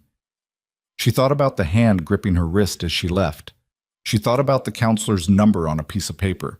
She didn't know if Sandra had called it. She chose, deliberately, not to find out for a long time. She graduated with a degree in social work in the 4th year. In a ceremony she sat through with the straight-back composure she'd built for herself and the specific private pride of someone who knew the exact weight of what they were holding. Dr. Fontaine was there. She shook Alara's hand and said something brief and specific that Alara would remember for the rest of her life, though she never repeated it to anyone because some things lost their weight when they were handled by too many people. She took a job at a youth services organization in the city 3 months after graduation. Entry-level, underpaid, the work of someone who had just started rather than someone who was already good at it. She was already good at it, not because of the degree, or not only, but because she knew from the inside what the kids in those offices were carrying, could read the specific geometries of their fear and their hope and their performed indifference, could sit with them in the bureaucratic fluorescent quiet and make the room feel like something other than another system that was going to process them and spit them out unchanged. She moved up, not fast. She didn't trust fast, had learned that patient and incremental was the only kind of building that held. She moved up because the work was good, and because she was good at it, and because she stayed when people left and learned what they'd left behind. Bulk. The letter from Sandra arrived in the 7th year. Not a phone call. A letter, handwritten, on the kind of paper that came in the cheap multi-packs from the drugstore, the ink slightly smeared on the second page where a left hand had passed over it. Alara's name and the address of the organization, which was not her home address, she had been careful about that, in Sandra's handwriting, which she recognized the way she recognized the water stain and the broken radiator, in her bones. Without needing to think about it, she sat with the unopened letter on her desk for 2 days before she read it. It was not long. Sandra wrote that she had been sober for 4 years. She wrote the number of a meeting she attended on Thursday evenings in the neighborhood, not because she expected Alara to come, but because specificity felt more honest than vagueness. She wrote that she had been seeing a therapist for 2 years, which was covered by a program she'd found through the counselor at the facility. The same counselor, the same number, the one Alara had told her to call the morning she walked out. She wrote that she was not asking for forgiveness, that she understood if the letter itself was unwelcome, that she wanted Alara to know she was alive and what the shape of her life looked like now. She wrote, "I know what I did. I know all of it. I'm not asking you to forget it. I just wanted you to know that I'm living inside knowing it rather than running from it. I thought you deserved to know." She signed it Mom, and then crossed out Mom, and wrote Sandra, and then left both. Alara read the letter twice. She folded it back along its original creases. She put it in the drawer of her desk where she kept the photograph, which lived on every desk she'd ever had since that first apartment, the gap-toothed kid in the yellow sweater, the before time. She left the letter in the drawer for 3 weeks. Then she wrote back. Not long. Not forgiveness, and not its absence. Something more honest than either. Something that said, "I received your letter. I'm glad you're alive. The shape of my life is good." She signed it with her name and included no return address. The address on the envelope was the organization's. She mailed it on a Tuesday morning on her way to work, standing at the mailbox for a moment with it in her hand before she let it go, and then she let it go. She was director of youth services by the 10th year, in an office with a window that looked out onto a courtyard where the kids came and went, and she had built the things she'd been building. Not quickly, not cleanly, not without cost. from the specific raw material of everything that had happened in that apartment and everything she'd taught herself since. She had a life that was hers, not the life she'd imagined at 19 from inside those walls, because the life she'd imagined then had been too small, constrained by the dimensions of what she'd known. Bigger, more specific, filled with the particular texture of things she'd chosen rather than inherited. Friends who knew the general shape of her history without needing every detail. A neighborhood she'd learned room by room. A cat she'd acquired from a colleague who was moving and had named something foolish that Alara hadn't bothered to change. She slept without listening. That was the thing she noticed most, even years in. She slept without listening for footsteps. Without the body's vigilance, the cataloging machine running all night. She slept like someone who had internalized, on the cellular level, that the rooms she was in were hers and safe and would remain so when she wasn't watching. Bam. On a Sunday evening in October, sitting on the small porch of the house she'd rented for 3 years and owned for 1, with the last light going orange through the trees and the cat on the railing doing the considering a jump calculation it always did without following through, she took out her phone. She typed a number from memory. She had never stored it in her phone. She had not used it in a long time. She typed, "Thank you. Still. Always." She sent it. She put the phone on the porch railing beside the cat and watched the light move through the trees. The cat decided against the jump, sat down, looked at her with the flat yellow-eyed judgment of a creature that had never had to earn its comfort. Her phone lit up. She looked at the screen. "You're welcome. Always." She put the phone face down on the railing. She looked at the trees. She breathed the October air, which had the specific quality of October air in that neighborhood. Leaves and cold coming, and underneath both of them, something clean. Something that was just air being air, the world being its current, uncomplicated self. The girl who had lain on a mattress counting bruises like a calendar was nowhere and everywhere. She was in the hands that had packed a half-empty backpack. She was in the muscles that had learned to sleep. She was in the photograph in the desk drawer, gap-toothed, yellow sweater, still in the gymnasium before the long education of what rooms could do to a person. Alara sat on her porch and let the evening come in. She had built something out of what she'd been given, not despite it exactly, but not because of it either, alongside it. The way trees grew around the things that interrupted them, incorporating the obstacle into the shape, becoming something that couldn't have been predicted from the seed. The cat jumped down from the railing and went inside. She stayed a while longer. The light went. She sat in the dark and breathed and did not measure the time by anything except its own passing, and that was enough. And she knew it was enough. And the knowing had the weight of something that had been earned across a very long distance, in very small increments, by someone who refused, even when refusing cost everything, to stop.